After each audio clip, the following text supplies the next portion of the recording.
खंडहर का भूत देखना, वो अपने भवन का भविष्य देखना। खंडहर का भूत वह है जो तेरा भवन है, पर तेरे भवन का भूत वह है, भविष्य है जो खंडहर का वर्तमान है। ये सत्य है कि नहीं? ये सत्य है कि नहीं? कितने ही मंजिल खड़े कर लो, उनका भविष्य भूमि है। कितने ही शरीर चमका लो, उनका भविष्य शमशान की राख है।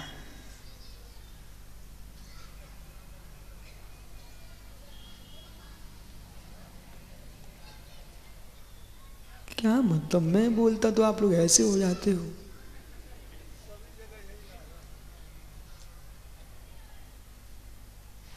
ज्ञानी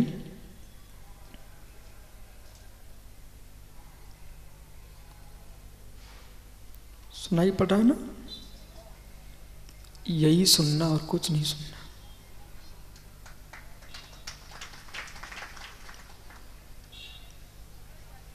खंडहर को देखना, भवन चिकना हो सकता है, भवन में दरारें पड़ेंगी। संबंध चिकने हो सकते हैं, संबंधों में नियत दरारें पड़ेंगी। इसलिए जहां मोना ये कहा जाए कि मैं आपको नहीं रख सकता हूं, तो पहले से सुरक्षित हो जाओ। अपनों के साथ अपने बन के तुम कभी नहीं रह पाओगे। आपको यदि आज की तारीख नोट करना तो नोट कर लेना, लिख लेना। अपनों के साथ अपने बन के नहीं रह पाओगे। जिसको अपना नहीं पहचान पा रहे हो, जो पर को अपना कहलवा रहा है, वही तेरा अपना है। जो पर को अपना कहलवा रहा है, उससे मिलो वो कौन है? ये मेरे हैं, ये मेरे हैं, ये कौन बोल रहा है? ये मेरे ही मेरे कौन बोल रहा है?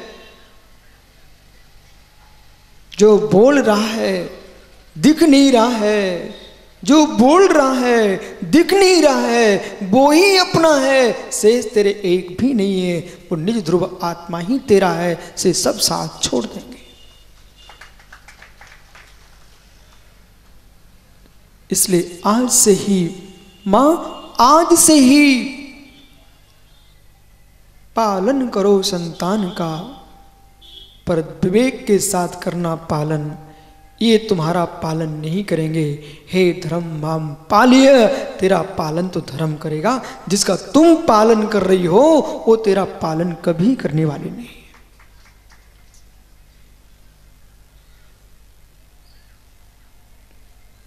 सम्यक का पाथे लिए, सम्यक का पाथे लिए जब श्रावक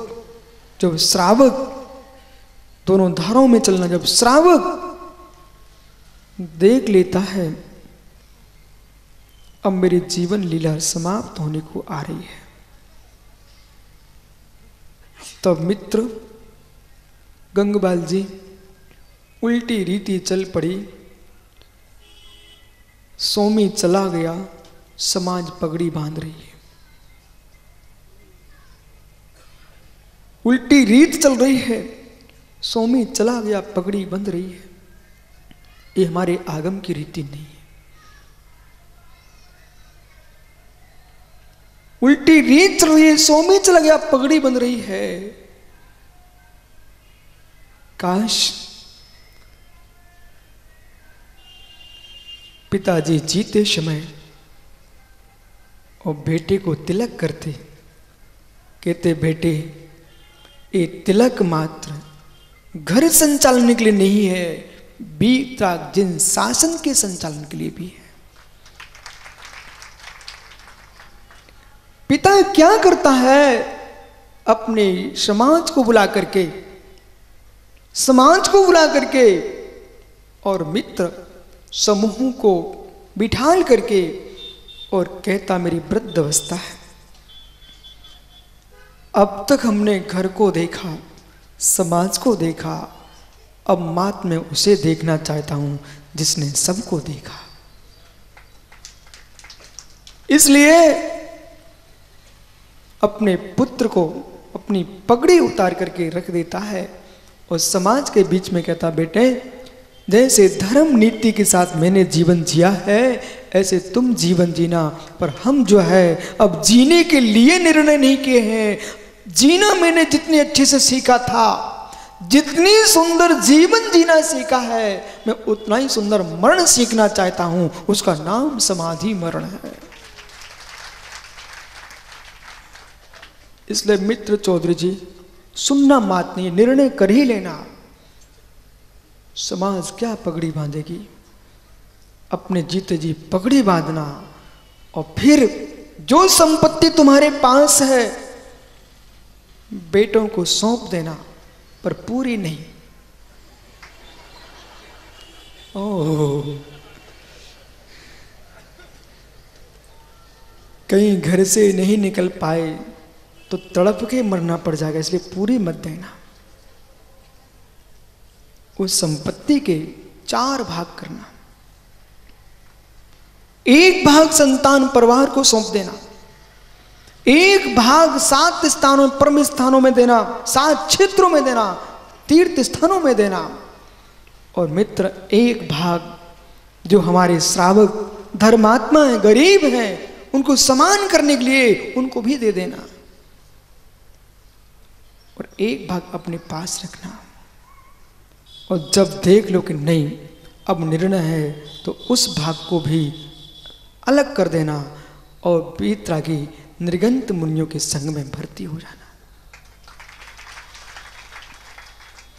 अपने बेटों को पगड़ी बांध करके श्रावक घर मुनि संग में प्रवेश कर जाता है। पर प्रवेश करने के पूर्व मर के बेटे तेरे ही करें और घर लुटाएं, ये अच्छी बात नहीं। मरे का खाना तो घोर पाप है। किसी की तेरहवीं खाने मत जाना, किसी की बढ़िया कोई विधान करना, बढ़िया जोनार करना और पूरी समाज को जोनार खिला करके फिर हाथ जोड़ के खड़े हो जाना कि मेरे जीवन में किंचित भी तुम्हारा दिल दिखाओ। अब मैं विदा ले रहा हूं, मैं विदा ले रहा हूं। खम्मामी सब जीवाणाम सभ्य जीवा खमंतु में मित्य में सब भूदेशु बैरम मध्यम न केड़बी। सभी जीवों को मैं क्षमा करता हूं, सभी जीव मुझे क्षमा करें। मूल सूत्र बैरम मध्यम न केड़बी। बोलना जरा, बैरम मध्यम न केड़बी। सुरेश गदिया मित्र सुन लेना, बैरम मध्यम न केड़बी। क्षमा मांग लेना, इतना धर्म नहीं है। बैरम मध्यम न केड़बी, मेरा किसी से बैर नहीं है।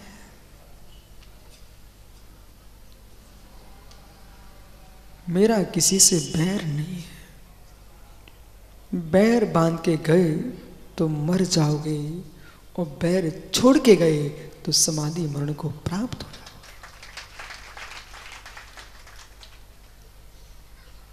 बैरम मध्यम निकेड़बे। मुनि संग में प्रवेश कर जाता है।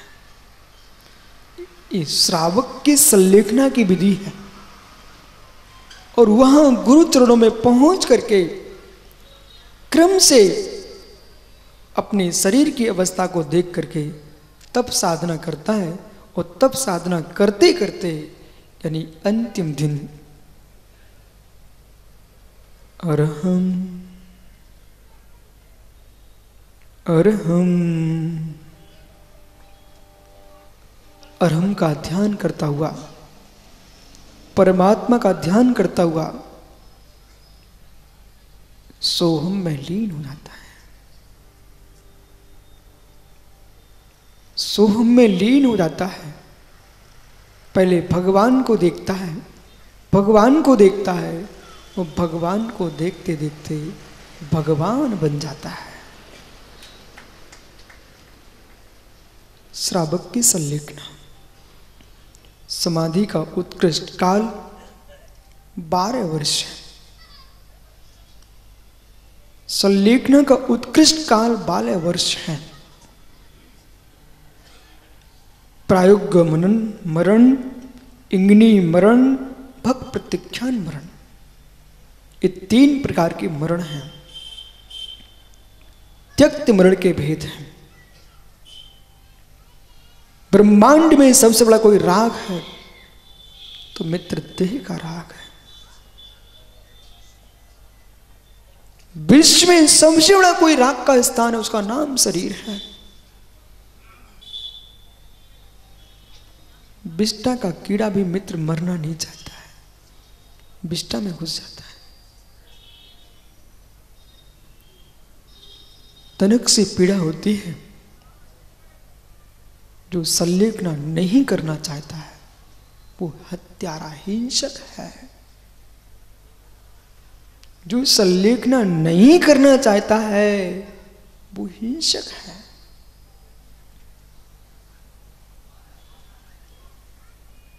ये कैसी उल्टी बात है, यही सीधी बात है। परिवार में राग, देह में राग। जहां राग है वहां कषाय है, जहां कषाय है वहां हिंसा है।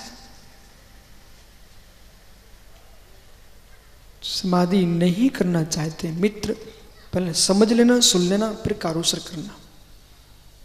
मरणन्ते अवश्यमेव संलेखना कर्तव्यम। मरणन्ते अवश्यमेव संलेखना कर्तव्यम। मरण के काल में अवश्य समाधि करना चाहिए, ऐसी प्रतिज्ञा करता है सम्यक दृष्टि जीव।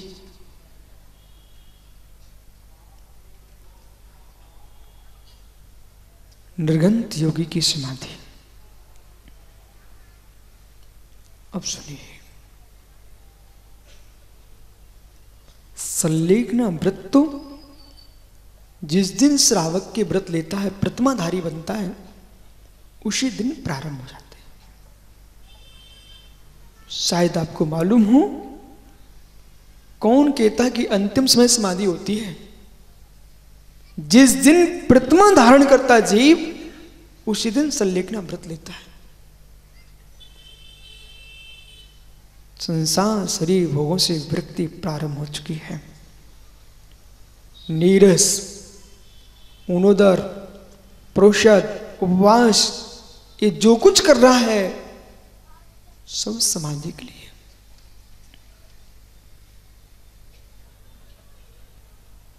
भाई,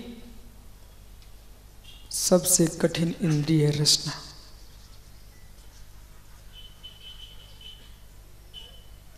प्रतिदिन तुमको चटपटा चाहिए। अपने हृदय से मिल लीजिए, इसको नियंत्रित करो। सबसे कठोर इंद्रिय है, जो नाजुक लगती है पर सबसे कठोर है। कितनी तलवारें चलवा दे और कितने कोठे के कोठे खाली कर दिए। सागर के सागर पी डाले, वंश के वंश नाश करा दिए। हिल जाए तो पता नहीं क्या भूल जाए, हिल जाए तो पता नहीं कितना क्या भूल जाए। अंधों के अंधे ही होते हैं द्रौपदी। ये तेरी अंदर रखी जीव इतनी दुबली पतली, इतनी मधुर, पर उसने महाभारत की तलवारें युद्ध करा दिया। मां संभाल के रखना इस जीव को।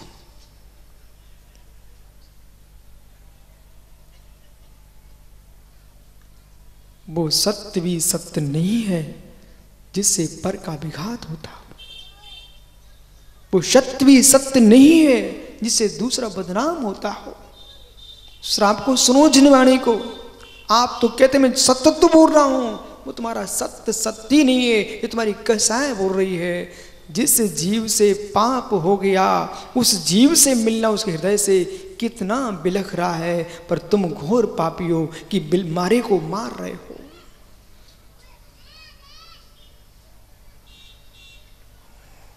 शरावदी सुनना है, जिनवाणी है मित्र, ये भाषणबाजी नहीं है।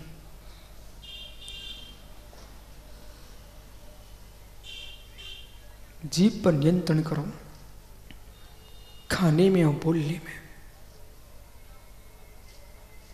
क्या क्या खा डाला पवन, अपनी अनंत पर्यायों के पीने वाले पानी को संग्रह करे मित्र ना, महासागर बह जाएंगे।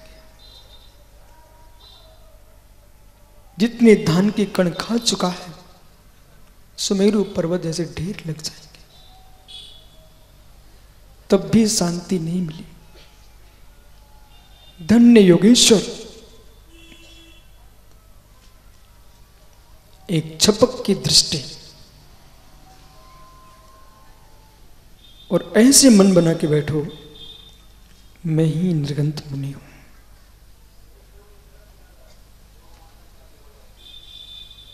मैं ही निर्गंत मुनि हूं। और निर्गंत सामान्य मुनि नहीं आप तो आचार्य परमिष्ठी हो। ऐसा चिंतन करो। इधर श्रावक ने अपनी पगड़ी बांधी थी बेटे को, उधर आचार्य भगवंत अपने जीते जी चतुर्विद संघ को बुलाते हैं, और चतुर्विद संघ को बुला करके योग्य मुहूर्त आदि देख करके वो दृश्य कैसा होता है। जिस मुनि को एक आचार्य परमेष्ठी ने दीक्षित किया हो, शिक्षा दी हो, आज मुनि संघ के बीच में हाथ जोड़ रहे हैं। हे श्रमणों, हे श्रमणियों, मेरे संग के पालन में कोई भूल हुई हो, मेरे माध्यम से तुम्हारा हृदय विदृढ़ हुआ हो, तो आप सब मुझे क्षमा करना। और वत्स, इतने दिन तक आप मैंने गुरु बन के आपको संयम दिया है, शिक्षा दी है, आज गुरु दक्षिणा दो। तो शिष्य कहता है, स्वामी क्या दक्षिणा? बेटे, इस सिंहासन पर बैठो।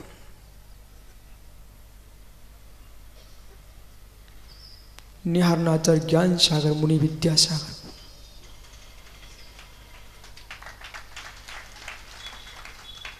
जिसने अपने शिष्य को